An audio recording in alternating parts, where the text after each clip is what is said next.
الحمد لله رب العالمين۔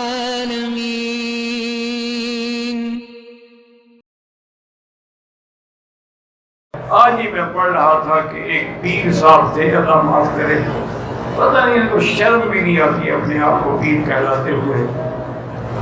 ایک لڑکی نے آ کے کہانی بتائی، اس نے کہا کہ جناب میرے گھریلو اختلافات تھے، مجھے کسی نے کہا کہ یہ ایک بڑا بزرگ ہے، یہ اس کا نمبر ہے، اس سے بات کرو۔ کہتی ہیں کہ میں نے اس نے ٹیلی فون پہ بات کی تو بڑے ادب سے اور بڑی مکفّا اور مسجع کلام کی کہ میں تو اس کی باتیں سن کے بھی متاثر ہو گیا۔ میں نے ٹائم لیا، اس ٹائم پر میں وہاں پہنچ گئی۔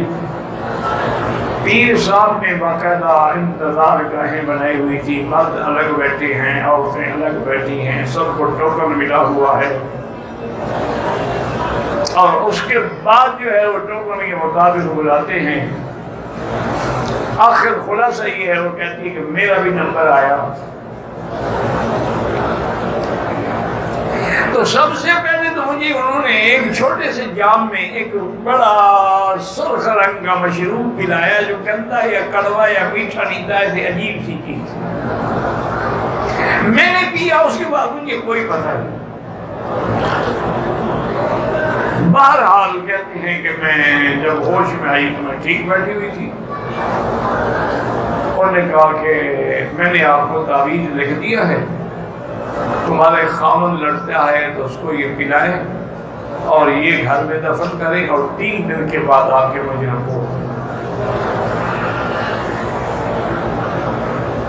وہ کہتی ہے کہ اللہ کی شان یہ ہے کہ میرے دل میں خدا نے ڈالا کہ میں نے اپنے خامن کا پسٹل جو تھا اور وہ سلنسر لگا ہوا تھا وہ جیب میں رکھا، دستانے تیار ہو گئے کہ کوئی بات ضرور ہے کہ نوجوان لڑکی ہو تو گھنٹہ لگتا ہے اور عام 5 منٹ میں نکال دیتا ہے۔ کہتی ہے میں کی تو اس نے فوراً نہیں، اس نے کہا کہ بھئی بس آپ کپڑے شپڑے اتار۔ میں نے کہا کیوں؟ اور نے کہا اچھا ٹھہرو 1 منٹ۔ پھر اس نے وہ فلم چلائی، میری فلم جو اس نے بنائی تھی مجھے بے ہوش کر کے، اور نے کہا یہ فلم دیکھ رہی ہو، یہ تمہاری ہے، میں تمہارے خامن کو، تمہارے ماں باپ کو، سب کو بھیج دوں گا اگر میرا کہنا نہیں مانو گی۔ میں نے کہا جی بالکل ٹھیک ہے، آپ بھی کپڑے چپڑے اتارے، میں باتھ روم میں ہو کے آتی ہوں، میں بھی اتارتی ہوں۔ وہ تو مست ہو گیا نہیں، میں نے آرام سے پستول اس کے سینے پہ رکھا اور فائر کیا۔ وہ تو آواز نہیں آنی تھی، سلنسر لگا ہوا تھا، اور بڑے آرام سے چل کے میں نے اطلاع دے دی پولیس کو، نے چھاپا مارا تو سینکڑوں اندر فلمیں جو ہے وہ پکڑی گئی۔ یہ پیر ہے، اس چیز نے پوری دنیا کو تباہ کر دیا ہے۔ انا للہ و انا الیہ راجعون، ولا نقول الا لا حول ولا قوة الا باللہ العلی العظیم، واللہ اعلم۔